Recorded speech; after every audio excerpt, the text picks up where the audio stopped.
Okay. Do this here. Okay, live. Hi everyone. We're starting Phoenix Wright tonight. I need to turn off the speakers. Hold on. There we go, just so you don't get double audio.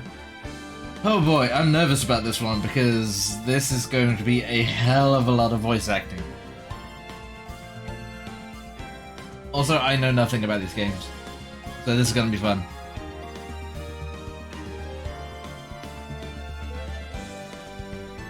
Alright, so... I put that over here.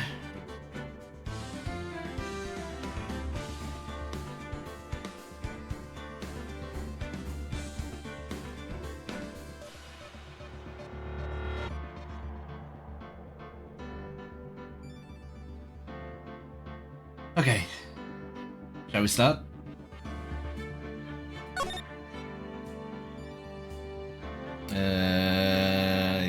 Yes? I assume that's the first one?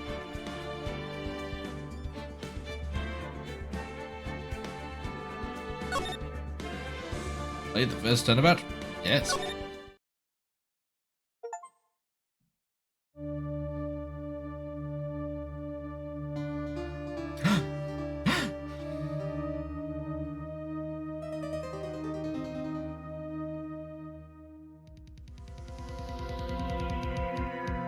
Damn it!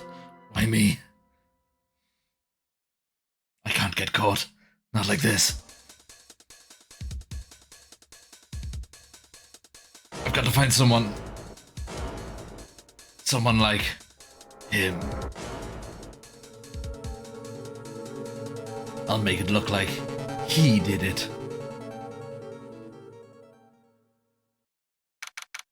August 3rd, 9:47 AM, District Court. Defendant Lobby, number 2. Boy, am I nervous. Right. Well, hello. Hiya, Chief. Whew. I'm glad I made it on time. Well, I have to say, Phoenix, I'm impressed. Not everyone takes on a murder trial right off the bat like this. It says a lot about you, and your client as well. Thanks. Actually, it's because I owe him a favor. A favor? You mean you knew the defendant before this case? Yes. Actually, I kind of owe my current job to him. He's one of the reasons I became an attorney. Well, that's news to me. I want to help him out in any way I can. I just really want to help him. I owe him that much. It's over. My life is over. My life, everything, it's all over. Is that your client screaming over there? Yeah, it's him. Death, despair, oh. I'm gonna do it. I'm gonna die. It sounds like he wants to die. Yeah. Nick! Hey there, Larry. Dude, I'm so guilty. Tell them I'm guilty. Give me the death sentence. I ain't afraid to die. What? What's wrong, Larry? Oh, it's all over. I'm finished. Finished. I can't live in a world without her. I can't. Who took her away from me, Nick? Who did this? Oh, Nick, you gotta tell me. Who took my baby away? The person responsible for your girlfriend's death? The newspapers say it was you.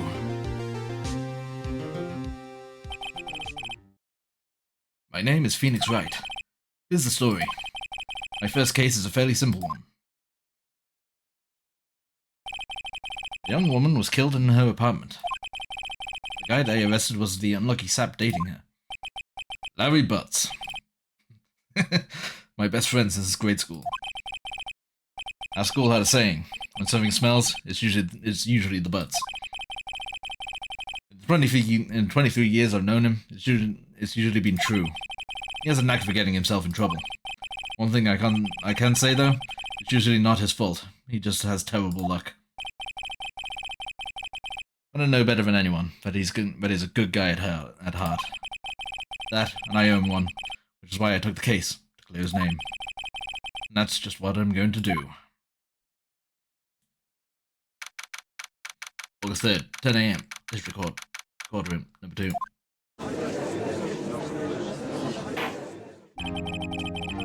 Court is now in session for the trial of Mr. Larry Butts. The prosecution is ready, Your Honor. The defense is ready, Your Honor. Mr. Wright, this is your first trial, is it not?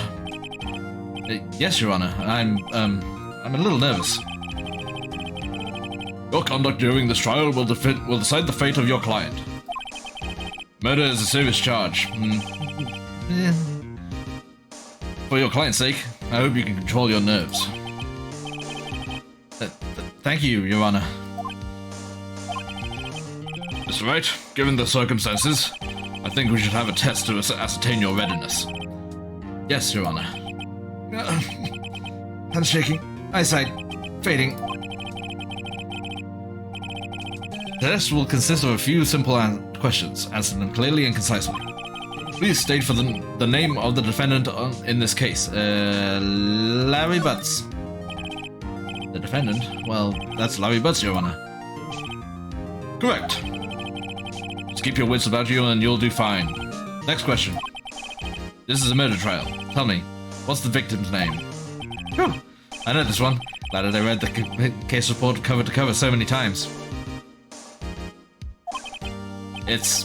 wait. Uh-oh. No, I forgot I'm drawing a total blank here. Phoenix, are you absolutely sure you're up to this? You don't even know the victim's name. Oh, the victim. Oh, of course, I know the victim's name. I, just forgot, temporarily. I think I feel a migraine coming on. Look, the victim's name is listed in the court record. Just press tab to check it at any time, okay?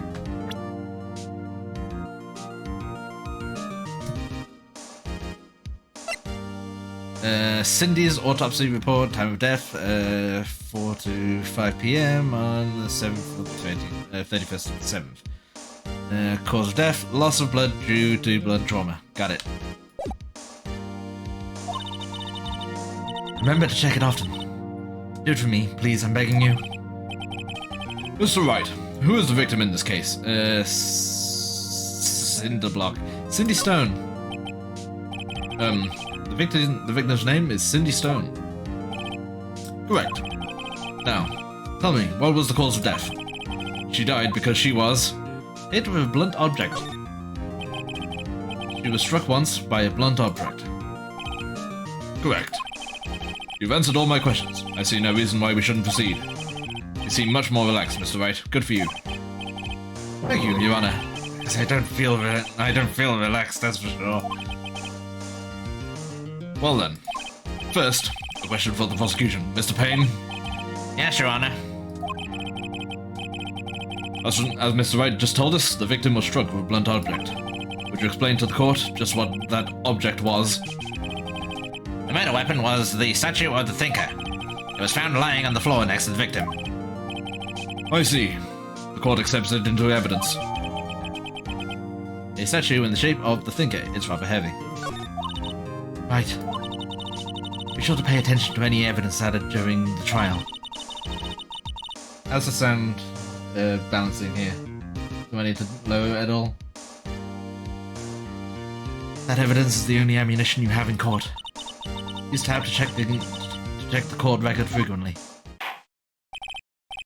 Mr. Payne, the prosecution may call its first witness. The prosecution calls the defendant, Mr. Butts, to the stand. Chief, what do we do now? Pay attention. You don't want to miss any information that might help your client's case. You'll get your chance to respond to the prosecution later, so be ready. Let's just hope he doesn't say anything, unfortunately. Uh-oh. Now he gets excited easily. This could be bad.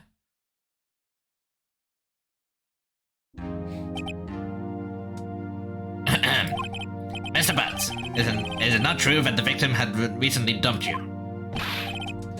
Hey, watch it, buddy! We were great together. We were Romeo and Juliet, Cleopatra and Mark Antony. Didn't they all die? I wasn't dumped. She just wasn't taking my phone calls or seeing me ever. What's it to you anyway? Mr. Butts, what you describe is generally what we mean by dumped. In fact, she had completely abandoned you and was seeing other men. She had just returned from overseas with one of them the day before the murder. What do you mean, one of them? Lies! All of it, lies! I don't believe a word of it. Your Honor, the victim's passport. According to this, she was in Paris until the day before she died. Passport added to the court record. The victim apparently arrived home from Paris the day before the murder. Indeed. She appears to have returned the day before the murder. Dude, no way! The victim was a model, but did not have a large income. It appears that she had several sugar daddies. Daddies? Sugar? Yes, older men who gave her money and gifts. She took their money and used it to support her lifestyle. Dude. I can clearly see what kind of woman this Miss Stone was. Tell me, Mr. Butts, what do you think of her now? Right. I don't think you wanted him to answer that question. Yeah, Harry has a way of running his mouth in all the wrong directions. Should I? Stop him from answering. My client had no idea the victim was seeing other men. That question is irrelevant. That question is irrelevant to this case. Dude, Nick, what do you mean irrelevant? That cheating she-dog. I'm gonna die. I'm just gonna drop dead. It's just going on. Let's continue with the trial, shall we? I believe the accused's motive is clear to everyone. Yes, quite. Oh boy, this is so not looking good. Next question. You went to the victim's apartment on the day of the murder, did you not? Well, did you or did you not? Well, maybe I did, and maybe I didn't. Uh-oh, he went. What do I do?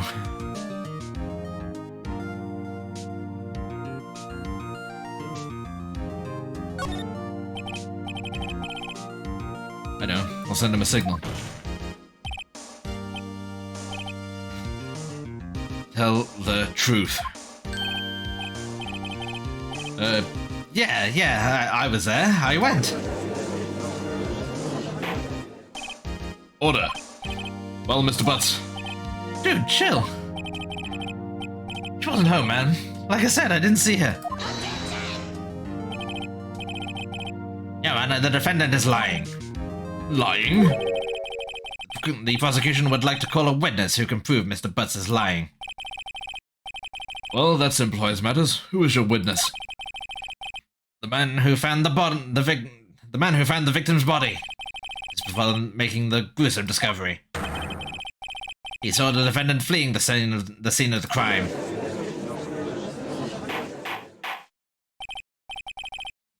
Order. Order in the court.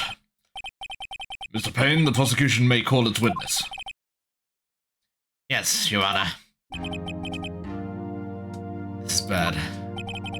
On the day of the murder, my witness was selling newspapers at the victim's building. Please bring Mr. Frank Sowett to the stand.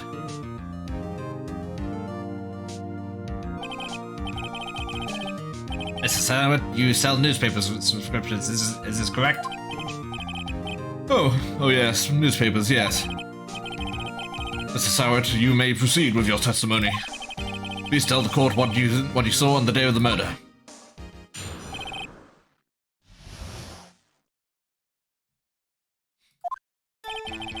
I was going door to door selling subscriptions when I saw a man fleeing an apartment. I thought he must be in a hurry because he left the door half open behind him. Thinking it strange, I looked inside the apartment, and I saw her lying there, a woman, not moving, dead. I quailed in fright and found myself unable to go inside. I thought to call the police immediately. However, the phone in her apartment wasn't working. I went to a nearby park and found a public phone. I remember the time exactly. It was 1 p.m. The man who ran was without a doubt the defendant, sitting right over there. 1 p.m.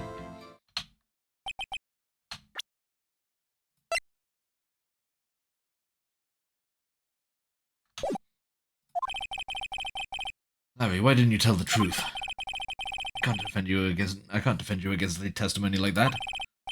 Incidentally, why wasn't the phone in the victim's apartment working? Your Honor, at the time of the murder, there was a blackout in the building. Aren't phones supposed to work during a blackout? Yes, Your Honor. However, some cordless phones do not function normally. The phone that Mr. Sowett used was one of those. Your Honor, how convenient. I have a record of the blackout for your perusal. Electricity in the Mr. building was out from noon to 6 p.m. on the day of the crime. Now, Mr. Wright. Yes, Your Honor. You may begin your cross-examination. Cross-examination, Your Honor? All right, this is it, the real deal. What exactly am I supposed to do? Why, you exposed the lies in the testimony the witness just gave. Lies? What? He was lying? Well, fuck yeah, he was. Your client is innocent, right? Then that witness must have lied in his testimony. Or is your client really guilty? How do I prove he's not? You hold the key. It's in the evidence. Compare the witness's testimony to evidence at hand. There's bound to be a contradiction in there. First, find contradictions between the court record and the witness testimony. Then, once you found the contradicting evidence, present it and rub it in the witness's face. Okay. Open the court record or tab, then point out the contradictions in the testimony.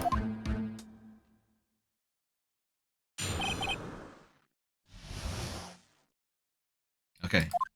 I was going door to door selling subscriptions when I saw a man fleeing an apartment. I thought he must be in a hurry. I'm guessing I just pressed Q.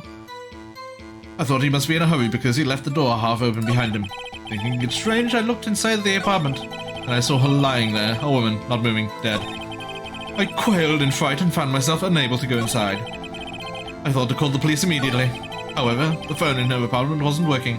I went to a nearby park, and found a public phone. I remember the time exactly.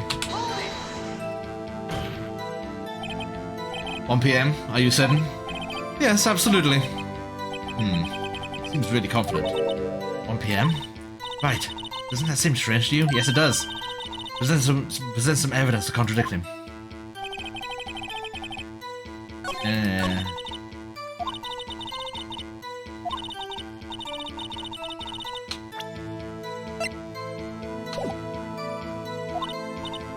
Find the evidence that contradicts his testimony and present it to the court.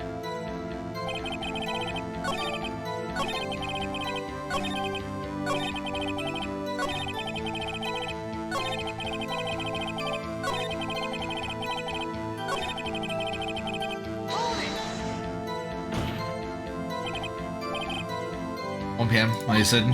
Yes, absolutely.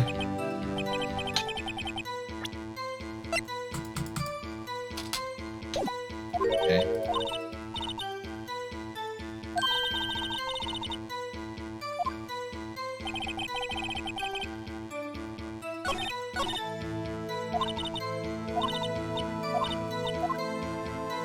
I'm just going around circles, hold on.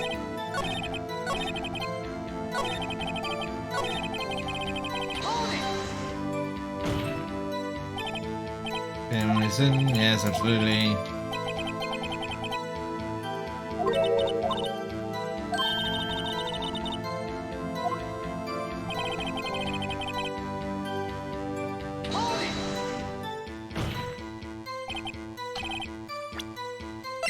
How do I present the evidence then?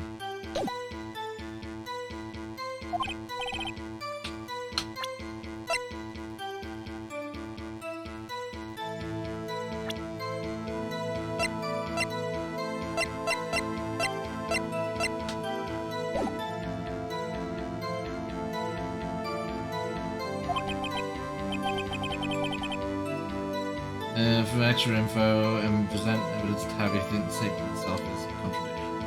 Okay. But I can't do anything with that. PM.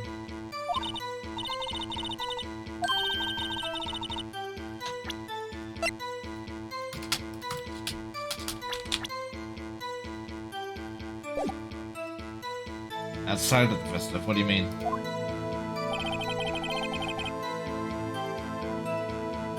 Oh.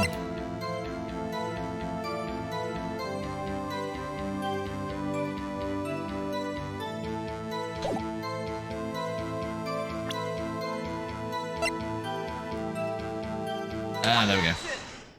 There we go. You found the body at 1 PM, you're sure? Yes, it was 1 PM for certain. Frankly, I find that hard to believe. Your statement directly contradicts the autopsy report. The autopsy notes the time of death at sometime after 4 PM. There was no body to find at 1 PM. How do you explain this 3-hour gap?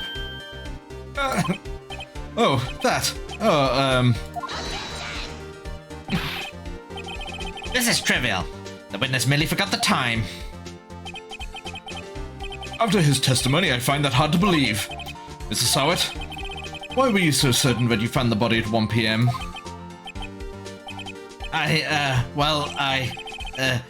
Gee, that's a really good question. Great job, Wright. Way to put him on the spot. That's all you have to do. Point out the contradictions. Lies always beget more lies. See through one and the whole story falls apart.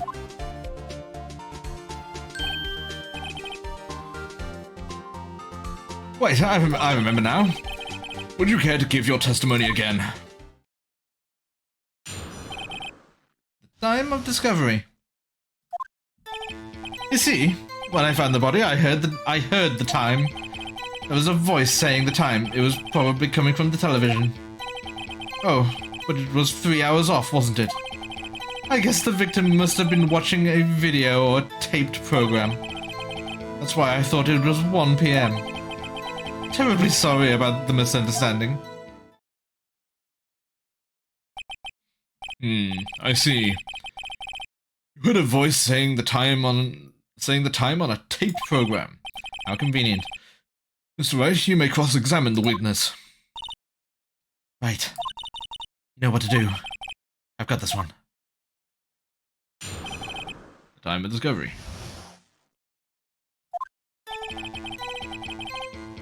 See, when I found there was a voice saying the time, it was probably coming from the television.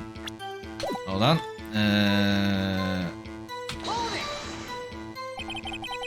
Are you sure it was a television, not a radio? Well, no, I guess it might have been a radio. Incidentally, there was no radio on the premises. There was only one large television. Right. I can't put my finger on it, but something about this seems fishy. Yes. Something about hearing the television? The witness has testified he heard the time. Blackout? Hold it right there.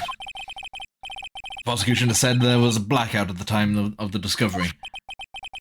And this record proves it.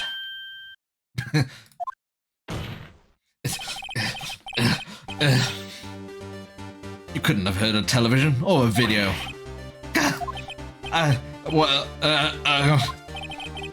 The defense has a point.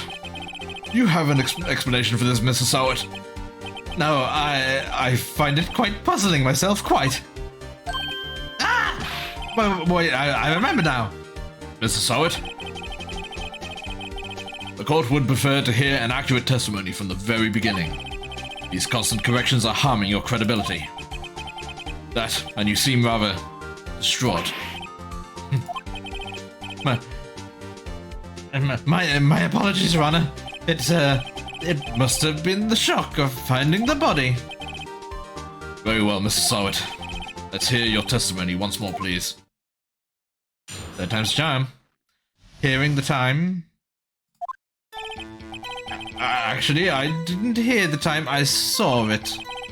There was a table clock in the apartment, wasn't there? Yeah, the murder weapon. The killer used it to hit the victim.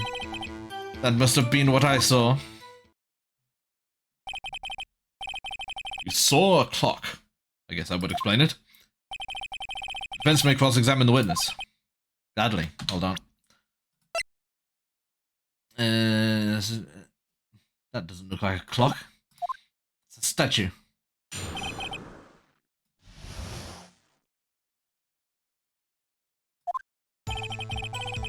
Actually, I didn't hear the time. I saw it. There was a table clock in the apartment, wasn't there? Yeah, the murder weapon. Nope. The murder weapon. Yes, the table clock that was used as a weapon. That's what I just said. Did you doze off in the middle of my testimony or something? Something's fishy here.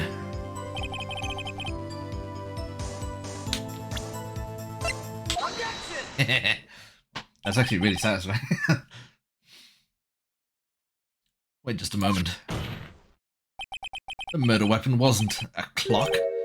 It was this statue. Now, how is this supposed to be a clock? What? You with your objections and your evidence, just who do you think you are? Just answer the question, Mr. Sarwit. Hey, I saw it though, okay? That's a clock. Your Honor, if I may? Yes, Mr. Payne. As the witness stated, this statue is indeed a clock.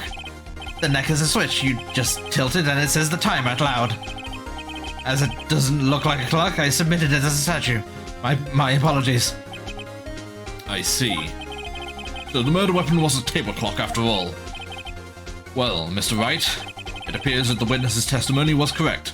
This is indeed a clock. Do you have any problems with his testimony now? Yes. Your Honor, there was a gaping hole in the witness's testimony.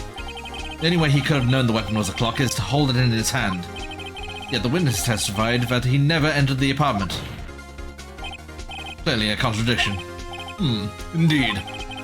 The witness knew it was a clock because he went into the apartment. You're lying. You were inside the apartment on the day of the murder. Oh yeah? Prove it! Prove it I went in there! I'll do better than that. I can prove you were the one who killed her. You struck her with the clock and the shock of the blow triggered the clock's voice. That was the sound you heard. Order in the court. Intriguing. Please continue, Mr. Wright. Yes, Your Honor. Mr. Sarwit. The sound must have left quite an impression on you. Understandable, since the murder weapon spoke just as you hit the victim. That voice was burned into your mind. That's why you were so certain about the time. What's the meaning of this? This is all based on this conjecture. Baseless. Just look at the witness's face.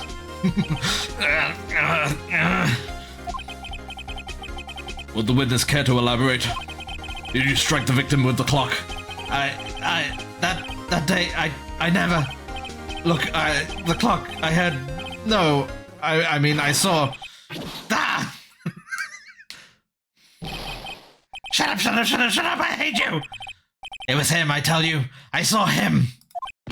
He killed her, and he should burn, burn! Give him death! Order in the court, I say. Your Honor, a moment, please. There isn't a shred of evidence supporting the victim's claim. Mr. Wright, Your Honor, you claim the sound of the witness heard came from the clock. Do you have any evidence? The whole case is riding on this. I better think it through carefully. Your Honor, the sound Mr. Sarwit heard was definitely this clock. In fact, it was just clear if you simply try sounding the clock.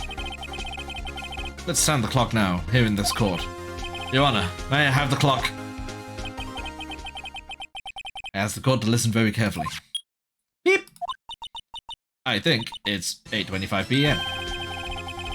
That certainly is a strange way to announce the time. Well, he is a thinker, after all. So we've heard the clock. What are your conclusions, Mr. Wright? Mr. Payne, can you tell me what time it is now? It's 11:25. It's 11:25. Ah. As you can see, this clock is exactly 3 hours slow. Precisely the discrepancy between what Miss Soward heard and the actual time of death. So, Mr. Soward, try to talk your way out of this one. You forgot one thing. Uh-oh. What's he talking about now? Well, it may seem that that clock is running 3 hours slow. It proves nothing. How do you know it was running 3 hours slow on the day of the murder? If you can't prove that, you don't have a case. He's right. How am I going to prove that? Damn it! Oh, so close. Mr. Wright, it seems you lack the critical evidence to support your claim. Yes. Yes, Your Honor. This means I cannot let you indict the witness. Unfortunately, this ends the cross-examination of Mr. Frank Soward. I come all the way down here to testify, and look what happens! You treat me like a criminal! A criminal! Your lawyer's all slime! Ugh, I almost had him. Sorry, Larry. I failed you. There's nothing I can do. There's nothing I can do about it now. Credits. Not so fast, Mr. Soward. Here, I mean, Chief. Listen up, Wright. Don't throw this one away. Not like this. Think. But, Chief, it's over. I can't prove the clock was slow the day of the murder. Nobody can prove that. Well, yes. That doesn't mean you can't still win. Try thinking out of the box. Don't waste time doubting the facts. Assume that the clock was 3 hours slow and think it through. Ask yourself, why was the clock 3 hours slow? Figure out the reason and you'll have your proof. Right? Can you think of a reason as to why the clock would be 3 hours slow? Because it bonked a woman on the head? Wait. Maybe I can't prove it. Must have evidence somewhere that can prove it, right? Find it and let them have it. Well, Mr. Wright, you say the clock was already running slow on the day of the murder. Have you found evidence to support this claim? Of course. There is a piece of evidence in the court record that can prove my claim beyond a doubt. Ha! Tough words. Let's see you pull this one off. Let's see this evidence that proves why the clock was running slow.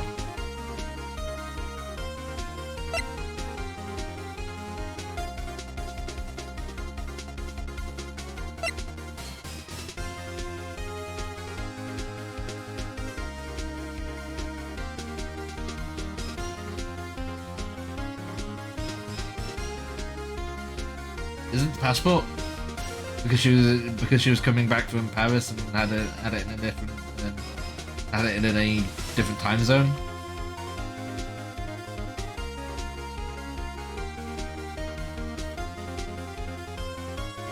Take that! The victim had just returned home from abroad the day before the murder. As we all know, the time difference between here and Paris is 9 hours. When it's 4 p.m. here, it's 1 a.m. the next day there. The clock wasn't 3 hours slow, it was 9 hours fast. The victim hadn't reset her clock since returning home. That's why the time you heard when you struck her dead in her apartment was wrong. Proof enough for you, Mr. Soward. What should I say? Mr. Did It? Oh, Mr. Saw It. Okay, I get it. Oh my god, he's dead.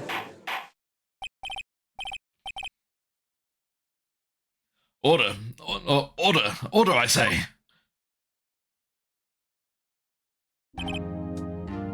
Well, This case has certainly turned out differently than we all expected. Mr. Payne, your witness. He was arrested and has been taken away, Your Honor. Oh, I forgot that guy's voice. Oh well. Very well. Mr. Wright? Yes, Your Honor? I have to say I'm impressed. I don't think I've ever seen someone complete a defense so quickly and find the true culprit at the same time. Thank you, Your Honor. At this point, this is only a formality, but this court finds the defendant, Mr. Larry Butts.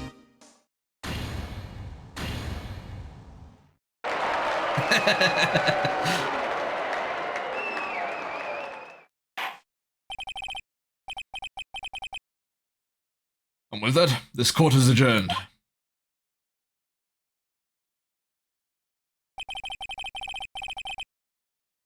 It turns out that Frank saw it was a common burglar.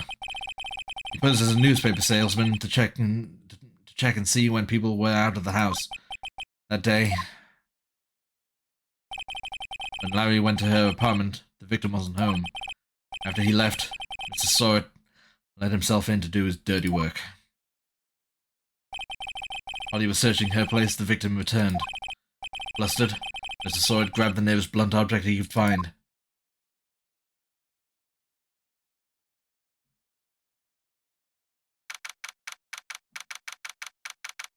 August 3rd, 2:32 p.m. District Court, Defendant Lobby Number 2. Ooh, I still can't believe we won.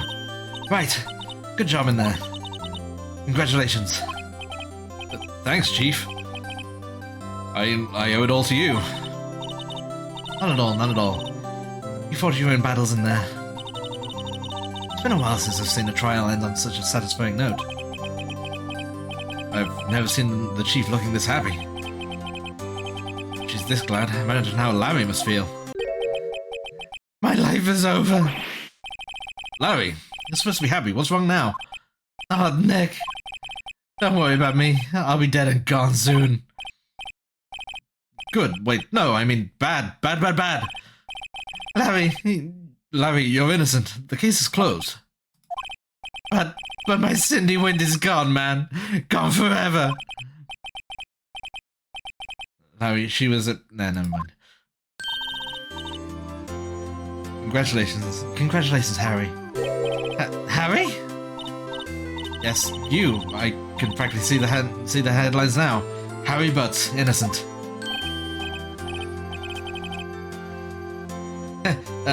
Thanks. I really owe you one.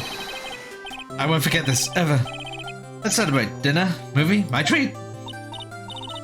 Oh no, I couldn't. Hey, I was the one who got Hey, I was the one who got you on the hook. Oh, hey. Here, take this. It's a present. A present? Better weapon? Well, thank you for passing off this evidence to us. A present for me? Wait, wasn't this the evidence that... Actually, I made this clock for her. I made one for her and one for me. Really? You made this? Well, thank you. I'll keep it as a memento. Yo, Nick, can you believe it? I was so into that chick. And she was just playing me for a fool. Did I make you want to cry? Larry. Are you so sure? Excuse me? I think she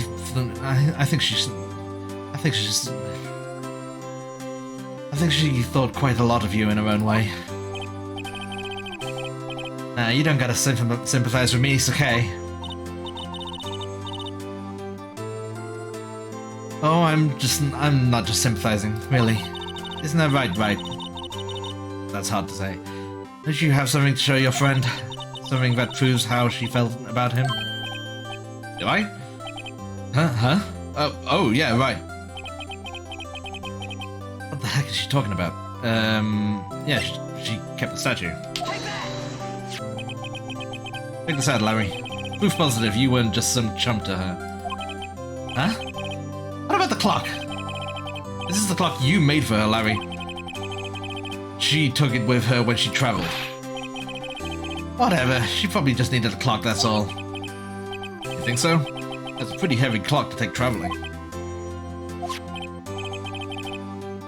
Well, make of it what you will. Hey, Nick.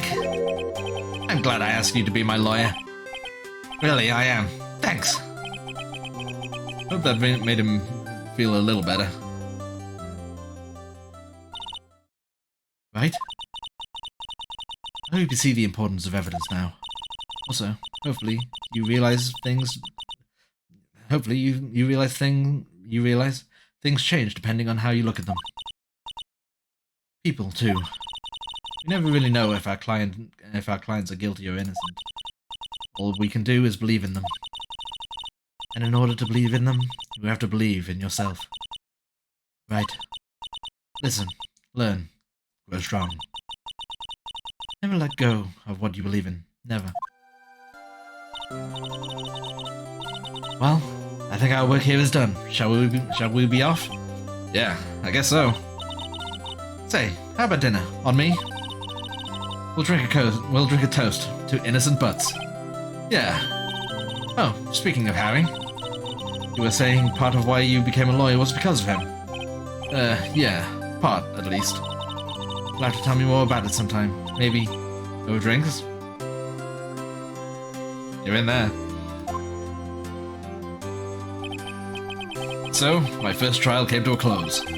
Larry slapped me on the back and said, "Gee, Nick, it's good to have friends. But I'm pretty sure he's not going to pay us, unless you count the clock he gave me." I didn't know it then, but that clock was soon going to be at the center of another incident.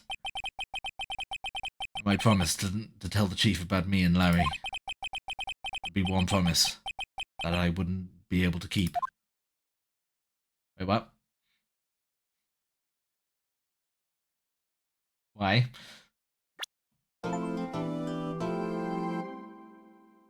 That was super fun, I love that! A brand new episode has been added. Alright, let's go. Save your progress up to this point? Yes.